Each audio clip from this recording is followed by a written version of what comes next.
No futuro espiritual da Terra, apenas 1/3 dos que hoje habitam o plano físico e os planos espirituais da Terra conseguirão o mérito para permanecer no orbe regenerado. O outro 1/3 irá para o exílio. Mas e o 1/3 restante da população? O que acontecerá com estes? Veremos hoje, juntamente com o mentor Clarencio e André Luiz, na descida que eles realizam à crosta terrestre para a preparação do reencarne de Lísias. Sejam muito bem-vindos, está começando mais um capítulo da nossa série O Futuro Espiritual da Terra, num oferecimento do Cine Luz, o streaming de conteúdos, cursos e palestras da Luz. E encontros ao vivo, são muitos aprendizados lá, eu vou deixar o link aqui embaixo na descrição do vídeo.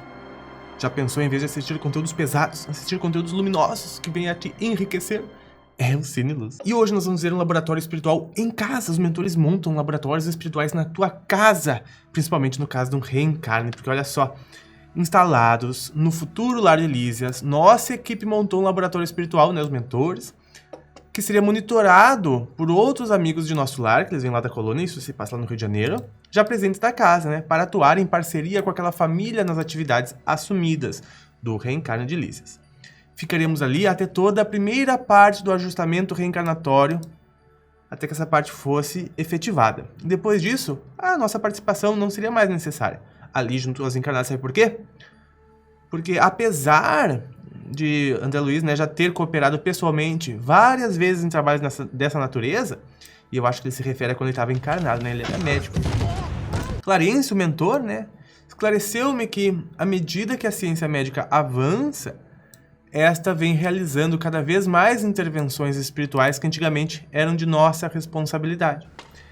Pelo que eu entendo aqui, o André Luiz diz que a nossa ciência atual vem realizando cada vez mais atividades que antes ficavam a cuidados do plano espiritual. Por exemplo, dificuldades no parto, que a gente tinha que resolver o plano espiritual, porque nós aqui não tínhamos tecnologia, conhecimento, ciência. Mas quando a nossa ciência se desenvolve, a gente já tem maturidade para fazer por nós, não necessitando mais de intervenções espirituais nesse sentido, né? Então, que antigamente era a responsabilidade do plano espiritual acompanhar o processo reencarnatório em mais detalhes. Hoje, essas intervenções são realizadas pelos modernos aparelhos que fazem diagnóstico de desenvolvimento fetal. E ampliando essas observações, o mentor disse: os homens têm crescido em obrigações dessa ordem, já que são convidados a assumir natural e paulatinamente a parte que lhes toca no concerto da vida. Claro, né? Uma vez que após as nossas intervenções iniciais, a reencarnação fica submetida a um processo material, pois ela é quase totalmente influenciada pela fisiologia da mulher, né? Já fez outros vídeos aqui no canal sobre como funciona esse acoplamento entre o espírito e a matéria. Eu vou deixar essa recomendação aqui em cima para te assistir depois. E também já te recomendo a se inscrever aqui no canal para sempre receber conteúdos que expandem muito a nossa espiritualidade, o nosso autoconhecimento, a nossa liberdade. Eles até lá nesse momento do reencarne lembraram a frase de Jesus a Nicodemos sobre o nascer de novo ser um trabalho de retorno do espírito ao corpo, e que, apesar de se tratar de um fenômeno que ainda está ligado às responsabilidades do plano maior, ele denominou como coisa terrestre. Né? Nem Nicodemos, considerado um sábio de sua época, conhecia os detalhes das leis que regem os mecanismos da reencarnação. Sabemos do esforço também, né? Ele sabe do esforço de entidades inferiores para manter na ignorância as mentes humanas. Né? A gente é que sabe, né? Eles sentem fazer com que eles conseguem fazer com que até mesmo os que estão vinculados aos trabalhos espirituais sofram certa manipulação. Eu diria que esses até mais, né? Porque é eles que estão nascendo, mantendo consciências fechadas com relação às revelações mais profundas da espiritualidade, em decorrência de preconceitos religiosos. Usam para isso reuniões com os principais representantes dos planos existenciais, né? Acho que ele se refere tanto de governos quanto dos representantes eclesiásticos, representantes da igreja, com interesses mesquinhos e intenções exploradoras influenciam a mente comum, na tentativa de impedir o seu crescimento em direção à própria liberdade, né? Claro. Também sabemos que tudo isso ocorre com a supervisão superior, que respeita o livre-arbítrio de cada um. O ser humano, se quisesse, sairia dessa subjugação coletiva, né? Mas ele está inconsciente também de tudo isso. E buscaria com maior interesse os valores reais de espiritualidade. como tem acontecido agora nesses tempos de transição e como acontece aos inscritos aqui deste canal. Até porque o psiquismo vai amadurecendo, né? O que se vê é o desespero desses espíritos inferiores, que percebem a perda cada vez maior de suas influências sobre o psiquismo amadurecido dos homens. Eles sabem que Jesus já decretou a limitação de sua presença aqui na Terra, além dos planos inferiores estarem passando por uma rápida limpeza, e perdoe a correção, mas é uma reurbanização, porque a palavra limpeza fica um pouco pesado, se levarmos em consideração que estamos falando a nossos irmãos, um tanto mais inconscientes que nós, um pouco mais, um pouco menos que nós, né? Imagina, eu vou tirar uma pessoa da sala e vou dizer assim, com licença, eu vou fazer a limpeza dessa sala. Pega mal, né? Esses seres, isso tudo acaba amedrontando esses seres pela incerteza do que acontecerá com eles, né? Até porque tudo isso, eles fazem de tudo para tentar uma última cartada, a gente sabe, né? Levar consigo alguns desses companheiros. Eles tentam levar junto, né? Alguns que se encontram encarnados trabalhando na política, na religião, na ciência, nas artes e demais áreas da atuação humana. Como consequência dessa situação, os companheiros perturbados por eles se transformam em instrumentos de aferição para a humanidade, não é verdade? Vale refletir sobre as palavras do mestre quando disse que o escândalo seria necessário, mas ai daqueles pelos quais o escândalo vem, né? Pois são os anjos decaídos, porque assim, meu caro André, todos nós estamos fazendo a nossa escolha para determinar quem vai continuar neste mundo rumo à sua recuperação ou estagiar em experiências mais árduas em regime de expiação em outro planeta que se encontra em fase inicial de desenvolvimento.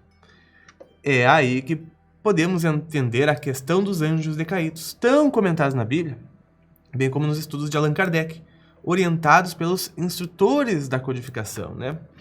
Isso mesmo, meu filho. E a queda dos anjos, assim simbolizada, continuou o mentor, é a representação do exílio que os seres em evolução se submetem quando não conseguem se ajustar ao bem. Vivemos hoje na escola chamada Terra, que atualmente vem passando por este processo de saneamento e são convidados a passar para outro planeta mais inferior. E isso simboliza o paraíso perdido, que lhes proporcionará, né, aprendizados de acordo com suas necessidades de aprimoramento íntimo. Porque apenas 1/3 está apto. Dessa forma, lembramos-nos do Evangelho na passagem sobre muitos os chamados e poucos os escolhidos, né? Mostrando que 1/3 dos espíritos mais evoluídos, seja nos planos espirituais ou físico, se encontra apto para continuar realizando seu crescimento junto ao planeta rumo à regeneração.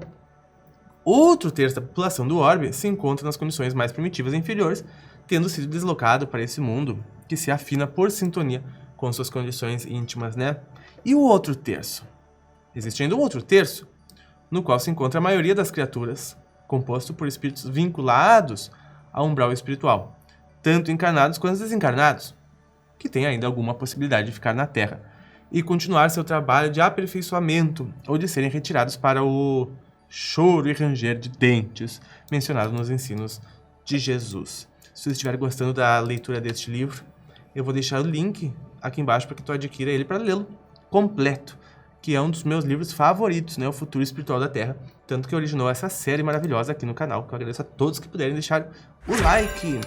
Clarence parou por alguns instantes, a fim de assimilar os seus esclarecimentos, e acrescentou: é claro, André, que a misericórdia divina está tanto aqui como no planeta que acolherá esses companheiros, e ambos têm o objetivo de aperfeiçoar os espíritos para a glória imortal. Agora é curioso, né? Agora eles são companheiros e diz que a misericórdia divina acolherá eles, né? Que aqueles foram limpos, né? Que eles foram varridos e lá eles vão ser acolhidos. Lá seria a lata do lixo pela qual eles foram feitos a limpeza. Bom, por isso que eu digo que algumas nomenclaturas já devem ser modificadas, adaptadas, né? A nossa maior amorosidade. Tu viu como a gente está aumentando em amorosidade e em compreensão? Pois é.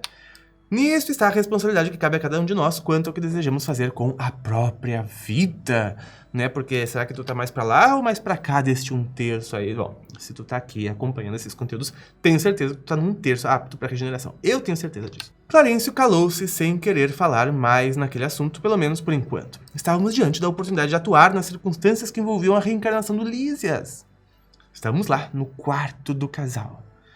Né? Busquei contribuir com aquilo que podia, facilitando a aproximação de nosso amigo reencarnante junto ao ambiente psíquico de Márcia, que é um nome fictício, que foi utilizado para representar a nossa irmã Laura, lembra? Que se propunha novamente a recebê-lo como filho. Continua no próximo episódio. Espero que tenha gostado. Quero ler os comentários aqui de vocês e vou deixar algumas recomendações na descrição, tanto para o livro quanto para o Cine Luz, que eu recomendo que tu assine, para estarmos lá juntos, ao vivo e em inúmeros cursos. Pessoal, gratidão demais pela tua presença, pela tua companhia. Nós nos vemos nos próximos. Um grande abraço e até mais!